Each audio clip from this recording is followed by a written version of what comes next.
hoy compartiendo con el tema el monte de Seir. Por eso vamos a buscar entonces Ezequiel capítulo 35 del versículo 1 hasta el 15. Vamos a leer todo el capítulo. Vino a mí palabra de Jehová diciendo: Hijo de hombre, pon tu rostro hacia el monte de Seir, y profetiza contra él, y dile: así ha dicho Jehová el Señor. He aquí yo estoy contra ti, oh monte de Seir, y extenderé mi mano contra ti, y te convertiré en desierto y en soledad. A tus ciudades asolaré, y tú serás asolado, y sabrás que yo soy Jehová. Por cuanto tuviste enemistad perpetua, y entregaste a los hijos de Israel al poder de la espada en el tiempo de su aflicción, en el tiempo extremadamente malo. Por tanto vivo yo, dice Jehová el Señor, que a sangre te destinaré y sangre te perseguirá. Y porque la sangre no aborreciste, sangre te perseguirá. Y convertiré al monte de Seir en desierto y en soledad, y cortaré de él al que vaya y al que venga. Y llenaré sus montes de sus muertos, en tus collados, en tus valles, y en todos tus arroyos caerán muertos a espada. Yo te pondré en asolamiento perpetuo, y tus ciudades nunca más se restaurarán, y sabréis que yo soy Jehová, por cuanto dijiste: las dos naciones y las dos tierras serán mías, y tomaré posesión de ellas, estando allí Jehová. Por tanto vivo yo, dice Jehová el Señor, yo haré conforme a tu ira y conforme a tu celo con que procediste a causa de tus enemistades con ellos, y seré conocido en ellos cuando te juzgue. Y sabrás que yo Jehová he oído todas tus injurias que proferiste contra los montes de Israel, diciendo: destruidos nos han sido dados para que los devoremos, y os engrandecisteis contra mí con vuestra boca, y multiplicasteis contra mí vuestras palabras. Yo lo oí. Así ha dicho Jehová el Señor: para que toda la tierra se regocije, yo te haré una desolación, como te alegraste sobre la heredad de la casa de Israel, porque fue asolada. Así te haré a ti, asolado será el monte de Seir, y todo Edom, todo él, y sabrán que yo soy Jehová. Hasta el versículo 15 hemos leído. El libro de Ezequiel, sin duda, en el último tiempo para nosotros ha sido motivo de estudio. Hemos estado compartiendo capítulo a capítulo. A veces, por ser tan extenso el capítulo, hemos dividido en dos partes, ¿no? En dos clases. Hemos dividido el estudio, y de esa manera hemos estado compartiendo durante este último tiempo. Por la gracia de Dios, yo conocí la iglesia en el año 2011. Pude escuchar por primera vez el Evangelio a través de lo que fue el primer campamento mundial en la ciudad de Buenos Aires, en La Plata. Por medio de esta actividad, yo me encontré con la misión Buenas Nuevas a través del programa, o a través de la organización de IYF, ¿no? Que es la Fraternidad Internacional de Jóvenes. Por medio de esta organización, que actualmente está funcionando en más de 90 países, yo tuve la oportunidad de escuchar acerca de la palabra de Dios. La verdad es que en ese tiempo, siendo universitario, siendo un joven universitario, más que el interés de buscar a Dios, más que un interés de conocer alguna iglesia, tenía interés en realidad de poder, viajar a otro país, de poder conocer otros lugares, de tener la experiencia internacional, porque nunca en mi vida había viajado a otro país. Fue mi primera experiencia internacional, fue la primera vez que salí del país en el año 2011. Ya estamos hablando, ¿no?, de más de 10 años atrás. Entonces, en esa época yo estaba en la universidad, pero por la gracia de Dios me encontré con los jóvenes de IYF en los patios de la universidad donde yo estudiaba, y por causa de la invitación pude conectarme con la sede acá en Chile, que estaba promoviendo el voluntariado para poder participar en lo que fue el Campamento Mundial de Jóvenes. Para mí, como dije antes, era una experiencia nueva, pero sin duda nunca yo había buscado alguna iglesia, alguna organización religiosa para congregarme o para aprender sobre la Biblia, sino que para mí fue un motivo, ¿no? de entusiasmo el poder servir, el poder ser voluntario.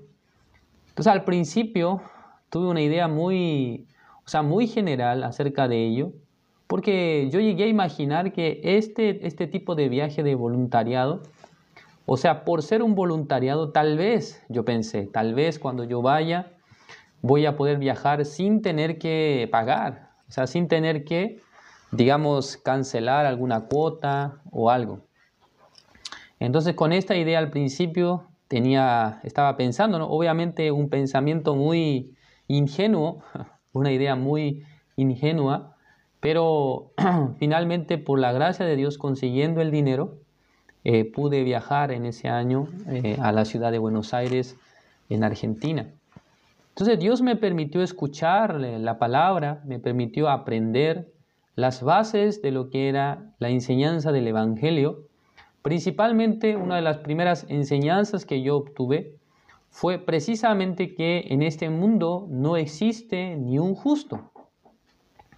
En el libro de Romanos capítulo 3, versículo 10, este versículo ha sido el primer versículo que yo puedo recordar que en algún sentido, haya hecho que mi corazón se mueva. ¿Por qué razón? Porque durante muchos años yo me creí una persona correcta, una persona justa, que por lo menos, aunque no cometía muchos pecados, pero había llevado una vida en cierta manera honesta más que otras personas.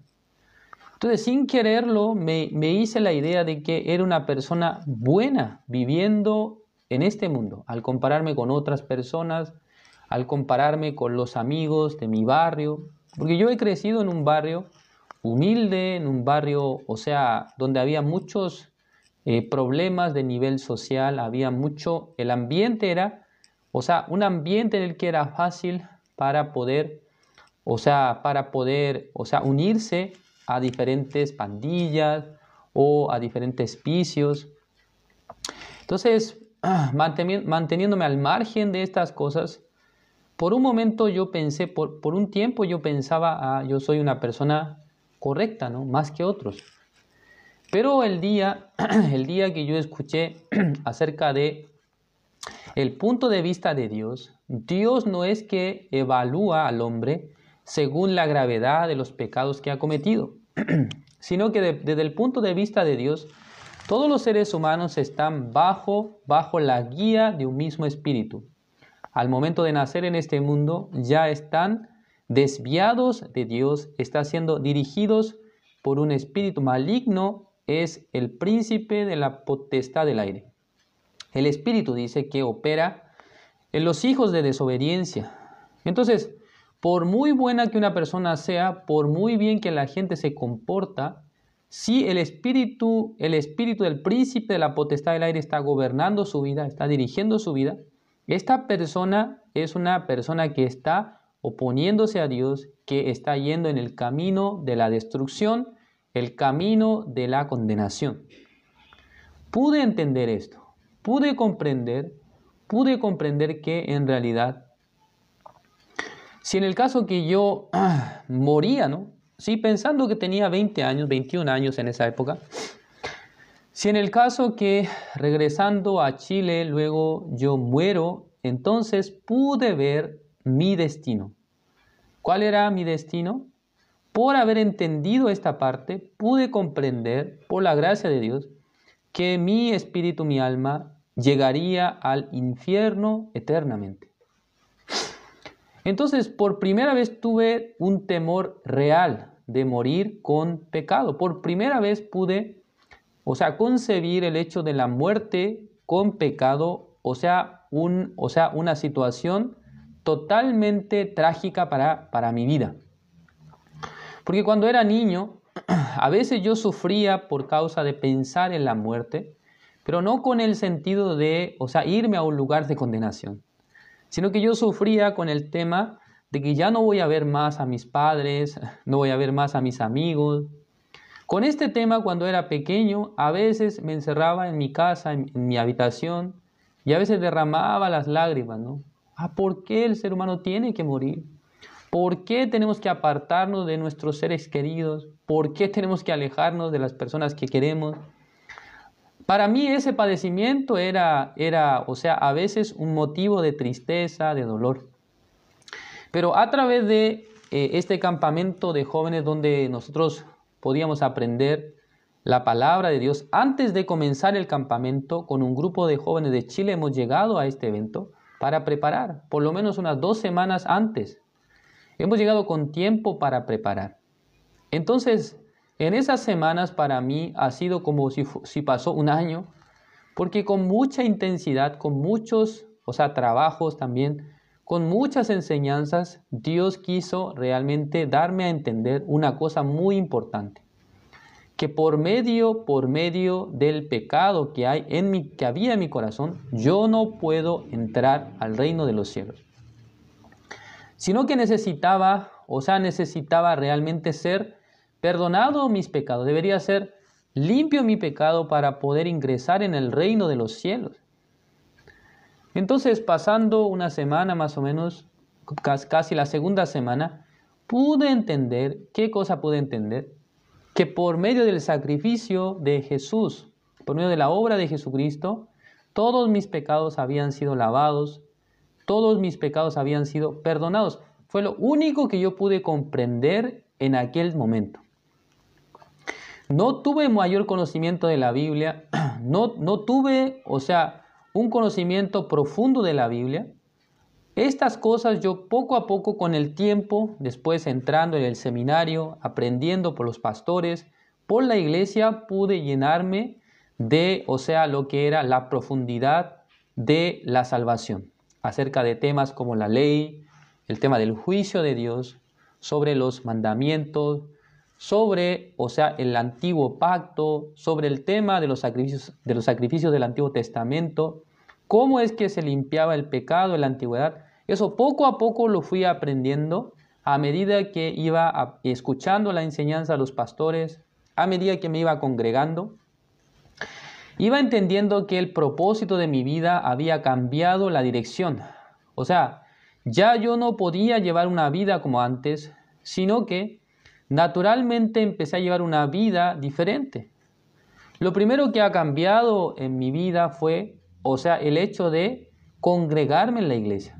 El hecho de empezar a vivir, empezar a congregar en una iglesia, porque nunca antes había tenido experiencia de congregar de manera constante a una iglesia. Cuando era pequeño, alguna vez unos vecinos me llevaron a algún lugar, creo que fue esporádicamente 1 vez, 2 veces, pero el hecho de la congregación, el hecho de pertenecer a una organización cristiana, en este caso una iglesia, nunca había llevado esta vida. Por eso los primeros que se han sorprendido de esto han sido mis padres, ¿no? Porque ellos vieron el cambio de mi vida, empezaron a ver que yo a veces exageraba, el tiempo en el que pasaba mirando la Biblia. Porque otra de las cosas que empecé a hacer, por la recomendación del pastor en ese tiempo, leer la Biblia. Los primeros libros que yo leía eran los libros del Nuevo Testamento, partiendo desde San Mateo hasta los libros de Primera de Juan, Segunda de Juan, Tercera de Juan. Estaba leyendo varias veces, por lo menos 1 vez, 2 veces, 3, creo que unas 4 veces podía leer, esta parte, ¿no?, de la Biblia. Y luego empecé a leer desde el Antiguo Testamento, el libro de Génesis, empecé a leer, poco a poco me empecé a interiorizar. Obviamente algunos temas no podía captar desde un primer momento, algunas cosas no podía identificar con claridad, pero poco a poco escuchando la enseñanza de los pastores, luego entrando en el seminario para aprender la palabra de Dios de manera más detallada, iba entendiendo ciertos puntos, iba entendiendo por qué la Biblia dice esto acá, esto otro acá. Poco a poco en mi corazón se llenaba de la enseñanza bíblica. No solamente eso, sino que también empecé a experimentar, en mi corazón una lucha, una fuerza que se oponía para que yo ya no permanezca en la iglesia, por diferentes razones. A veces por causa de la persecución de la familia, a veces por la exhortación en la iglesia, a veces por la corrección. Muchas veces en mi corazón se levantó el deseo de abandonar, de dejar. Siempre estaba presente un pensamiento maligno que quería sacarme de la iglesia. Hasta hoy a veces dentro de mi corazón surge algún pensamiento que se opone a la voluntad de Dios, al proyecto de Dios. Pero lo que yo pude comprender con el tiempo, estando dentro de la iglesia, una cosa muy importante, hermanos, es que dentro de nosotros una voz que siempre quiere dirigirnos fuera de la iglesia, fuera de la voluntad de Dios, siempre está activada, siempre está trabajando en nosotros, para que ya no vivamos por la fe, para que ya no sirvamos al Señor, para que ya vivamos para las cosas de este mundo nada más. Estas cosas he visto que desde un principio hasta ahora siempre han estado presentes en mi vida, siempre han estado presentes en mi corazón. Pero mientras yo escuché la palabra, mientras recibí a veces la enseñanza, a veces la exhortación, esto iba regulando mi corazón. El día domingo el pastor Kim nos decía que la salvación de nuestra alma, o sea, nuestra salvación, el hecho de poder entrar al reino de los cielos, solamente depende de una cosa, el haber creído en la obra de Jesucristo. Por eso, si en el caso que una persona acepta la obra del Señor Jesucristo, acepta el perdón de los pecados, ya con esto es suficiente para poder morar en el reino de los cielos. Aunque esta persona nunca más en su vida pise siquiera la congregación, pise la iglesia, entonces esta persona de todas formas será salva. Esto podemos verlo, ¿no?, en el libro de San Lucas o en el libro de San Marcos, donde aparece sobre la historia de un malhechor. Un malhechor que en el juicio, ¿no?, en la crucifixión, estando crucificado, a horas de morir por la asfixia, ¿no? Porque la crucifixión, o sea, el hecho de crucificar a los o en este caso, malhechores, la manera, o sea, la forma en la que ellos mueren es por la asfixia, ¿no? Ellos terminan asfixiados. Entonces, mientras esperaba ese tiempo, uno entre los malhechores tuvieron la oportunidad de conversar con nuestro Señor Jesucristo.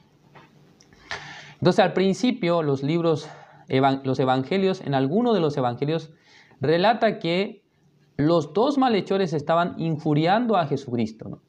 Pero luego uno de ellos, no sé muy bien, mirando al Señor Jesucristo o escuchando las palabras que Él estaba diciendo, se ha dado cuenta de una cosa: este hombre realmente no ha hecho ni un mal. Entonces, la razón por la cual este hombre está muriendo no es porque él hizo algo, sino que él está muriendo por el pecado del mundo entero. Porque hay una palabra que Jesús dice, ¿no?, una frase, dice: Padre, perdónalos porque no saben lo que hacen. Entonces, no sé muy bien si en estas palabras que él escuchó de Jesucristo pudo captar, algo pudo entender. Realmente Jesucristo está muriendo por nuestros pecados. No es que él está muriendo porque él pecó, por eso él luego dice: mira tú, le dice al otro malhechor, ¿no temes a Dios estando en la misma condenación?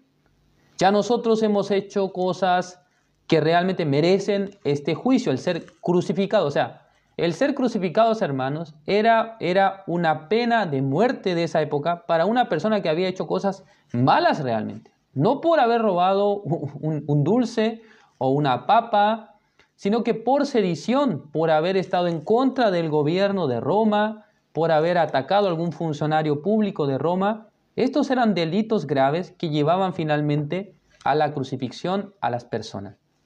Entonces él decía que nosotros somos dignos, dignamente estamos acá, tenemos que morir. Pero este hombre, ¿qué hizo? Nada ha hecho. Y luego le dice a Jesús: Jesús, Señor, acuérdate de mí cuando vengas en tu reino. En ese momento, Jesucristo, ¿qué es lo que le dice? De cierto te digo, hoy estarás conmigo en el paraíso. Entonces esta persona no se congregó en ninguna iglesia, no alcanzó a ofrendar, no alcanzó a diezmar, pero esta persona pudo obtener la tan ansiada salvación que todos los judíos buscaban. Un hombre condenado a muerte pudo obtener en su último momento la salvación. Es glorioso eso, ¿no? ¿Quién puede decir que en el último momento, en el lecho de muerte, podía obtener esta bendición? Entonces, ¿qué pasa? En el corazón de este hombre llegó la fe hacia Jesús. Por favor, acuérdate de mí, dice.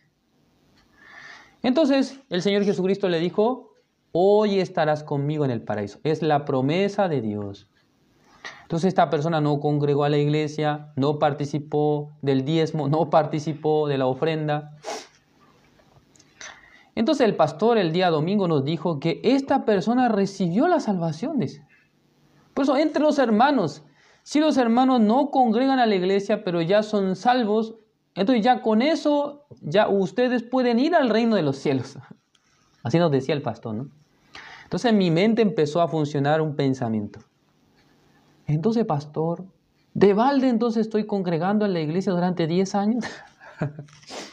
Por un momento en mi cabeza llegó este pensamiento. Entonces el pastor percibiendo esto en el corazón de todos nosotros nos dijo, ahora ustedes dicen, cuando yo pueda entonces voy a congregar. Entonces no es necesario congregar a la iglesia total, ya soy salvo. Así el pastor estaba diciendo, ¿no? En ese momento nos dijo que en realidad, para ir al reino de los cielos, suficiente con creer en Jesús.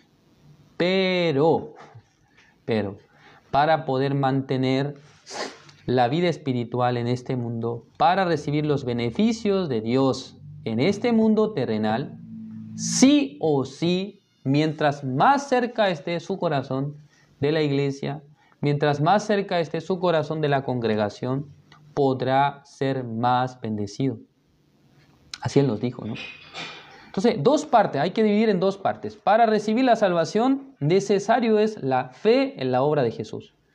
Pero para mantener su vida espiritual y también para que otros por su vida, la vida de ustedes, reciban los beneficios de Dios y también nosotros recibamos los beneficios de Dios y también nuestras familias reciban los beneficios de Dios, debemos tener en cuenta el estar congregados en la iglesia. Debemos tener en cuenta esto, ¿no? Esto es la importancia de congregar. No es que el pastor nos estaba diciendo, hermanos, si no quieren venir, entonces no vengan. Pero lo primero que debe haber en el corazón de los hermanos es la certeza, plena certeza de que ya sus almas, su espíritu está redimido. Está perdonado de todos sus pecados. Y segundo, debe considerar que ahora mi vida no es mi vida. Entonces, si yo quiero recibir las bendiciones del Señor, necesito tener la relación con Dios. Si yo pienso que solamente creyendo en Jesús, aceptando el Evangelio y luego viviendo una vida así ligeramente, entonces alguien puede pensar que tal vez Dios es injusto, tal vez Dios no es justo con nosotros. No es así, sino que en realidad Dios es justo, por eso uno que puede caminar con Dios, uno que pueda tener la relación con Dios, a esta persona realmente puede dirigir realmente con muchas bendiciones. Entonces, el día de hoy hemos leído el libro de Ezequiel capítulo 35. Acá nosotros podemos encontrar, ¿no?, la historia, la profecía sobre el monte de Seir. Ya en primera instancia tenemos que saber a qué se refiere la escritura cuando habla del monte de Seir. En sí, la palabra Seir significa peludo, ¿no? O sea, peludo en el sentido de tener pelos, ¿no? Peludo. Alguna persona, ¿no?, sus brazos así están bien peludos, ¿no? Tiene muchos pelos en sus brazos. Alguna vez yo en internet vi un hombre que se considera como una especie como de, no sé, enfermedad, no sé muy bien, pero su rostro está todo lleno de pelo. Por eso le llamaban hombre como hombre lobo, enfermedad de hombre lobo. Dice que sus abuelos y sus familias también tenían este tipo de enfermedad o alguna alteración, digamos, en su sangre. No sabemos muy bien qué que hizo que de su cara también salieran vellos, ¿no? Normalmente en el rostro de los varones mayormente ya sale la barba, ¿no? Por eso yo cada vez que tengo que presentar ante los hermanos, tengo que, o sea, afeitarme, ¿no? Tengo que pasarme la máquina para poder presentar ante ustedes. Pero no es que a mí me sale mucho pelo en la cara, sino que un poco nomás. Entonces, este nombre Seir significa peludo. Entonces, ¿de dónde viene este nombre Seir? El nombre Seir viene de un lugar, es un lugar montañoso, donde habitaban, ¿quiénes? Los edomitas. Entonces, ¿quiénes son los edomitas? Los edomitas son, o sea, los descendientes del hermano de Jacob. ¿Quién es? Es Esaú. Porque Esaú también significa, ¿no? Peludo, peludo. Entonces, cuando vemos la historia del libro de Génesis, podemos encontrar que ya Isaac, el hijo de Abraham, tuvo dos hijos. Uno es Esaú, el otro es Jacob. Entonces, entre dos hijos, un día ellos tuvieron que salir delante de Dios para recibir la bendición. Pero, en realidad, Isaac quería bendecir ¿a quién? A su hijo mayor. ¿A quién era? Esaú. Por eso le pidió que le trajera unos cabritos del campo y que le preparara un guiso para que él pueda alimentarse y comer. Ya Isaac estaba, o sea, con su vista nublada, ya era ya mayor, era anciano, y ya no podía ver bien. Entonces, cuando Isaac le dice a Esaú que lo va a bendecir, en ese momento, no sé bien, detrás de la puerta, la madre de Esaú, la madre de Jacob, Rebeca, escucha acerca de esta situación.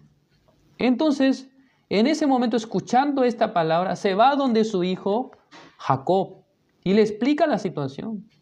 Mire, la verdad es que Isaac va a bendecir a su hijo y Esaú. Entonces, ahora vamos a hacer lo siguiente. Tú tienes que ir y traer unos cabritos y luego tráemelos y yo los voy a preparar y voy a hacer un guiso para tu padre. Y luego te lo paso y tú lo presentarás como si tú lo hubieses hecho. En ese momento Jacob, escuchando esta palabra, él se angustió, tuvo gran temor. Pero madre, si en el caso que mi padre me descubre que yo soy Jacob y no Esaú, él me va a dar maldición y no bendición. En ese momento Rebeca le dice, hijo mío, sea sobre mí tu maldición, solamente tú obedece a mi voz. En ese momento ya Jacob trae, digamos, estos cabritos y luego Rebeca prepara el guiso como le gusta a Isaac, ¿no? Su esposo. Y luego para poder cubrir la piel de Jacob, él con los pelos, ¿no? De los animales, de los cabritos, entonces pone en sus brazos, los coloca en sus brazos para que realmente Jacob se convierta como si fuera Esaú. Y luego le pide que traiga también las ropas de Esaú para que pueda oler como Esaú. Y presenta este guiso, o sea, esta comida, delante de su padre Isaac. Entonces, como Isaac estaba viejo, no podía ver bien, entonces solamente por el tacto podía palpar a su hijo y luego podía, digamos, escuchar y también podía oler, porque no lo podía ver. Entonces salió delante de él este hijo llamado Jacob y luego viniendo delante de Isaac se sorprende. ¿Cómo es que encontraste tan rápido el alimento? Lo que pasa es que Jehová puso delante de mí, dice, a este animal y por eso lo traje rápido. Luego lo cociné y te lo traje, padre.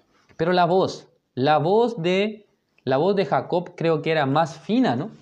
O como más aguda tal vez. Porque la voz de Esaú era más gruesa, ¿no?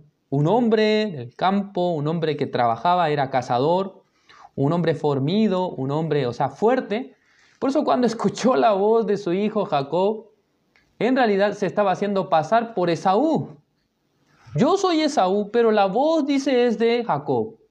Pero cuando huelo es el olor de Esaú, también cuando toco sus manos, sus brazos son peludos, ¿no? Porque en el caso de Jacob era lampiño, o sea, no tenía vellos en los brazos. En ese momento ya le da la bendición. Bendice a su hijo Jacob. Luego llega Esaú y viendo que su hermano ya había recibido la bendición, estaba muy enojado. Ya quería matar a su hermano porque 2 veces dice, me ha hecho el mal. Primero me quitó la primogenitura a través de un guiso que le había dado, un guiso de color rojo, eran unas lentejas, y luego también había robado la bendición de Jacob por medio del engaño, ¿no? Había mentido ante su padre Isaac. Entonces podemos ver esta escena. Y luego pensando en esto, hermanos, podemos entender que ya en el corazón de Dios había determinado quien iba a recibir la bendición realmente era Jacob. Dios había determinado que a través de Jacob va a continuar la descendencia, ¿no? Por medio de Jacob va a continuar la descendencia que había prometido a través de Abraham. Por esa razón, Rebeca, dándose cuenta de esta realidad, de que Dios quería bendecir a Jacob en vez de bendecir a Esaú, entonces le ayuda. Por esa razón vemos esta escena. Y luego a través de Esaú surge el pueblo de Edom. ¿Sí me comprenden? ¿Hasta ahí? Entonces, ¿qué pasó? Este pueblo de Edom en el tiempo futuro se ha convertido en un pueblo enemigo de Israel, porque Israel se refiere a los descendientes de Jacob, que luego cambia su nombre a Israel. Surgen las 12 tribus. Entonces, este pueblo de Edom, este reino de Edom, vamos a mostrar una imagen ahora para poder ver la ubicación de este lugar, Edom, ¿no? A ver si podemos ver con más claridad. Un momento, por favor. Vamos a ver ahora sobre el mapa dónde está ubicado Edom, ¿no? O el reino de Edom. Ya los que están por TikTok no podrán ver el mapa, pero ustedes tienen que escuchar atentamente lo que yo voy a decir, ¿no? Ya, acá está apareciendo lo que es, o sea, el reino de Edom. Acá en la parte de abajo, voy a usar un poquito el lápiz. Acá en la parte de abajo, creo que hay que bajar un poco más acá. Creo que en la parte de, esta parte de acá, ¿no? Esta parte naranja de acá abajo, creo que no se alcanza a ver bien en esta imagen. A ver si podemos subirlo un poco. Ya, en la parte de acá abajo donde marqué, ¿no? Con el lápiz rojo, está el reino de Edom. En ese lugar realmente había sido establecido el reino de Edom, descendientes de Esaú. Entonces, en el año 568 aproximadamente, según los historiadores, ya ocurrió la caída de la nación de Judá. Recordemos que Israel, después de Salomón, se divide en 2 reinos. El reino del norte, que es Israel, y el reino del sur, que es Judá. En el caso del reino del norte, el reino de Israel, cae a manos del imperio asirio. Pero en el caso de Judá, Judá del sur, en el año 568 a.C., cae a manos del rey Nabucodonosor, el rey de Babilonia. Entonces, durante este periodo en el que Babilonia invade la nación de Judá, según la palabra de Dios dice que también edomitas han participado en el saqueo de la ciudad. Ellos han sacado algunas cosas de la ciudad mientras Babilonia estaba invadiendo. Entonces Dios había visto esta escena. Cómo ellos se habían burlado de Judá por causa de su caída. Además, aprovechando el momento, ellos podían saquear también ese lugar. Ya vamos a buscar una palabra En el libro de Malaquías, capítulo 1,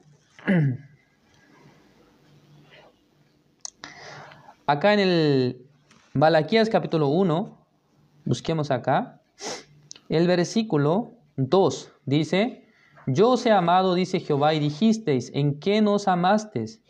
¿No era Esaú hermano de Jacob? Dice Jehová, y amé a Jacob, y a Esaú aborrecí. Y convertí sus montes en desolación, y abandoné su heredad para los chacales del desierto. Cuando Edom dijere, nos hemos empobrecido, pero, dice, volveremos a edificar lo arruinado. Así ha dicho Jehová de los ejércitos, ellos edificarán y yo destruiré. Y les llamarán territorio de impiedad y pueblo contra el cual Jehová está indignado para siempre. Ya un momento acá, una pausa. Acá en el libro de Malaquías está describiendo que Dios había aborrecido a Esaú. Se refiere a los descendientes de Esaú. O sea, se refiere a Edom, que son los edomitas. Dios había rechazado a Esaú, pero había amado, dice, a Jacob, que representa Israel. Ya, un momento. Vamos a buscar el libro de Abdías. En la Biblia, ¿no?, hay un profeta llamado Abdías. Vamos a buscar en este momento.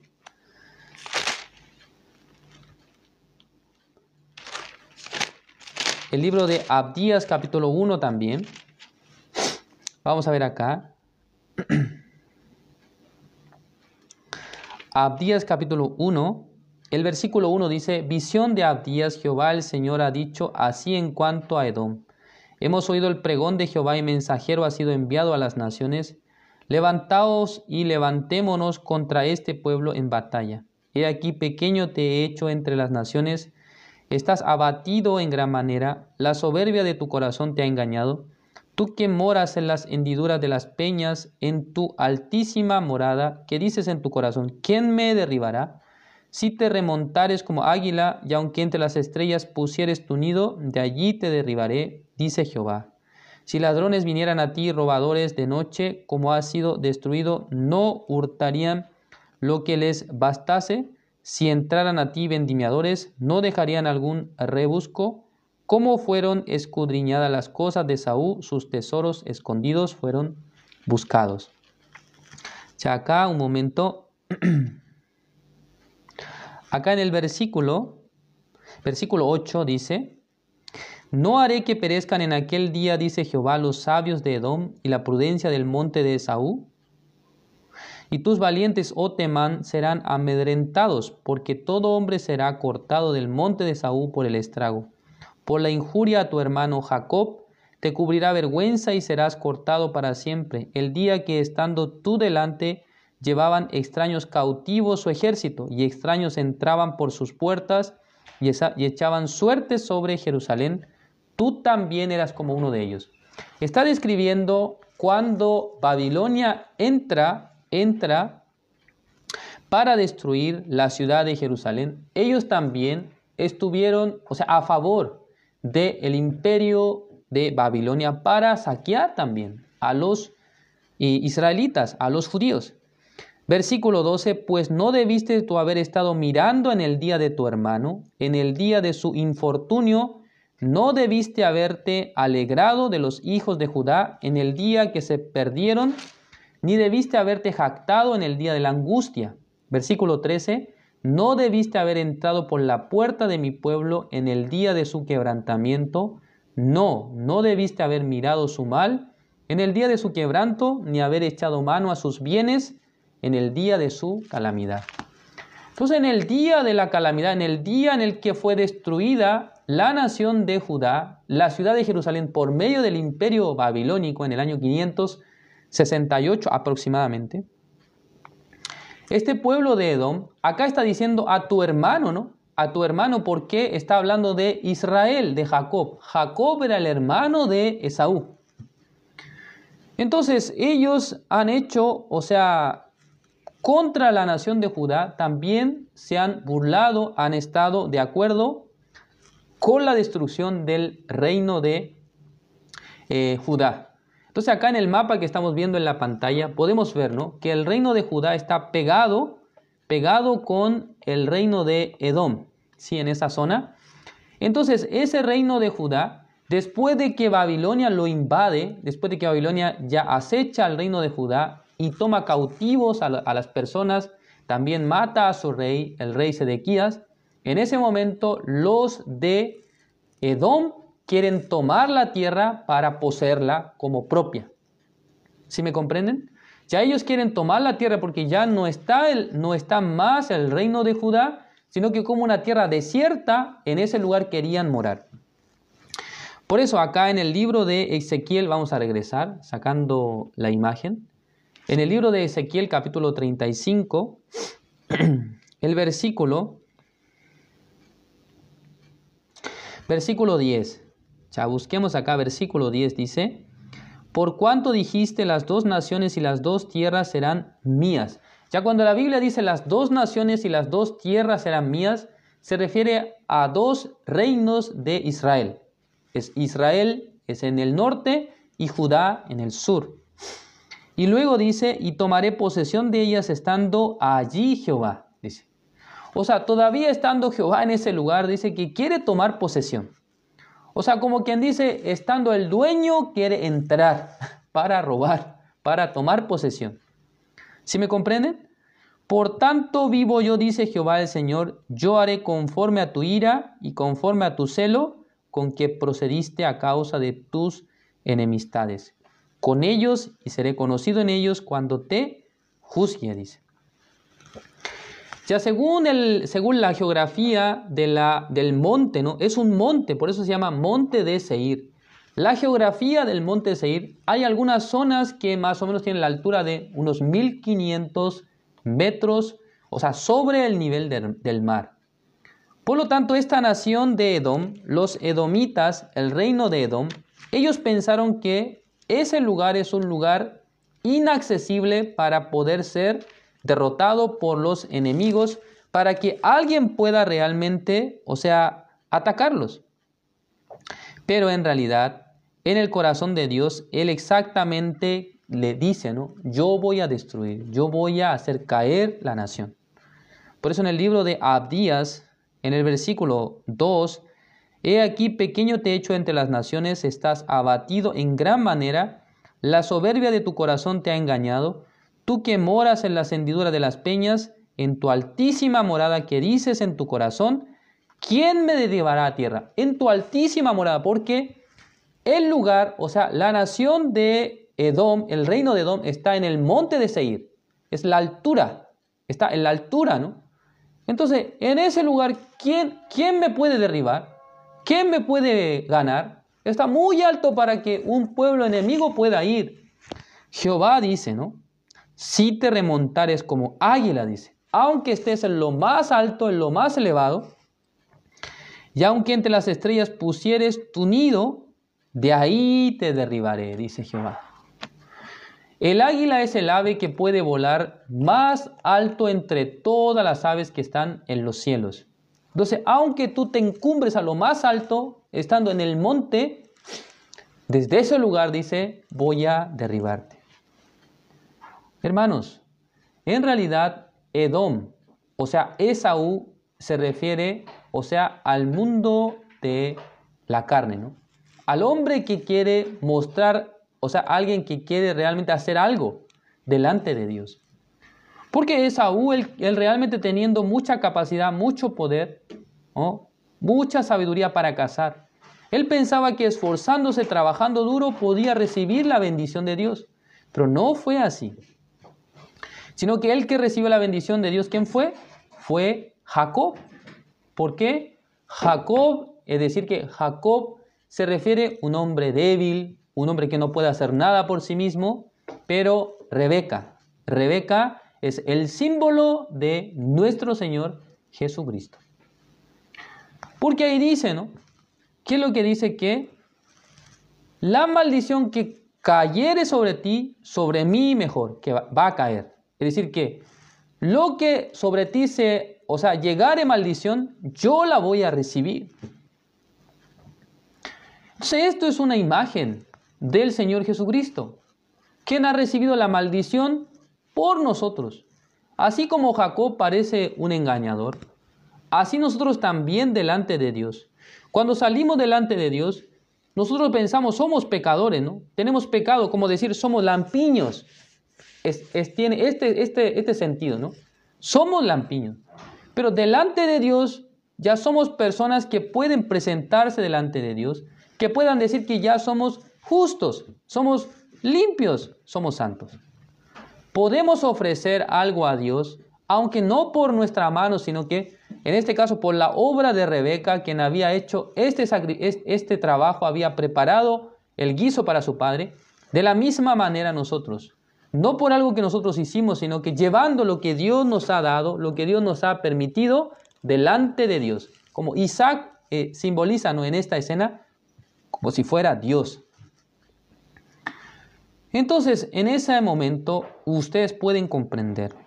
Si la verdad es que Israel, la nación de Judá, recibió gran tribulación, ha caído la nación de Judá, pero Dios sigue estableciendo su promesa. Sigue estableciendo su compromiso, su promesa con la nación de Israel, con la nación de Judá. Pero en el caso de Edom, representa todo lo contrario a lo que es el mundo de Dios, el mundo espiritual en el que nosotros recibimos la gracia. Entonces, en otras palabras, Jacob representa la gracia, pero Esaú representa las obras. Entonces, ese mundo de obras Dios no quiere aceptar. Por eso en el libro de Malaquías aparecía, ¿no?, un vocabulario. ¿Qué es lo que dice en el libro de Malaquías? Malaquías capítulo 1, el versículo 4 dice: Cuando Edom dijere, nos hemos empobrecido, pero volveremos a edificar lo arruinado, así ha dicho Jehová de los ejércitos, ellos edificarán y yo destruiré. Y les llamarán territorio de impiedad y pueblo con el cual Jehová está indignado para siempre. Es decir, que Dios está en contra de que el hombre quiera hacer algo por sí mismo. Dios está en contra de que el ser humano se establezca a sí mismo, sino que cuando el ser humano cae, cuando el ser humano fracasa, pueda reconocer a Dios. Señor, si tú no me ayudas, si tú no me bendices, yo no puedo levantarme. Pero en el caso de Edom, voy a levantarme, aunque caí, pero me voy a levantar. No es que el hombre por su capacidad puede hacerlo, sino que Dios quiere que cuando un hombre cae, cuando un hombre fracasa, poder venir delante de Dios, aceptando, ¿no? Realmente Dios es quien puede ayudarme. Dios es quien puede trabajar. Pero en el corazón de Edom no tenía esta humildad, no tenía este corazón, sino que por sí mismo quiere levantarse, por sí mismo quiere establecerse. Dios aborrece esto. Por eso dice, está indignado para siempre. Hermanos, nosotros, más que hacer algo bien para Dios, debemos aprender cómo recibir la gracia de Dios, cómo recibir la bendición de Dios, ¿no?, por la fe. Por la fe en el Señor Jesucristo, por la guía de la iglesia, por la guía de los siervos. No traten de ser personas excelentes, no traten de ser personas intachables, sino que aprendiendo la fe en la iglesia, aprendiendo la guía del Señor, hallando la gracia de Dios, recibiremos muchas cosas del Señor. Esta es la manera en la que Dios quiere bendecir a los seres humanos. No por las obras, sino por la gracia. Recibiendo la gracia de Dios, espero que todos puedan experimentar esta misma obra en sus vidas. Gracias por su atención. Vamos a orar.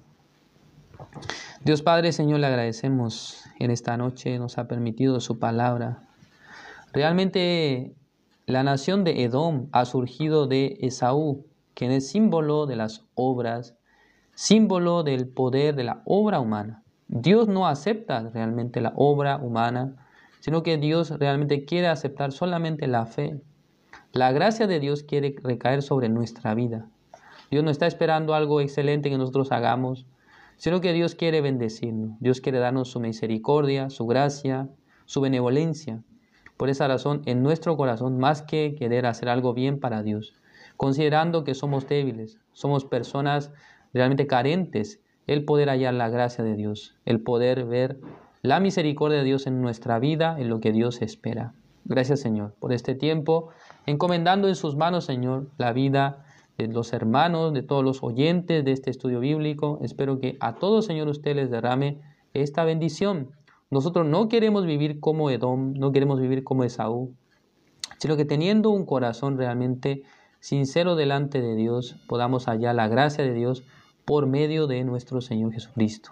Señor, le agradecemos en esta tarde por habernos dado este tiempo de compartir su palabra. Señor, bendiga nuestra iglesia, Señor, bendiga a los ministros que están hoy en día con dificultad de salud, nuestro pastor Giovanni de Costa Rica, también pastor David Cercado de Perú, ambos, Señor, con complicaciones de salud. Espero que el Señor les bendiga, espero que el Señor restablezca su salud y que les dé ánimo y fuerza para que ellos puedan continuar con este ministerio, Señor, de evangelismo a todo el mundo, a cada país, Señor. Espero que Dios les bendiga. Gracias, Señor. Oramos en el nombre de su Hijo amado, nuestro Señor Jesucristo. Amén.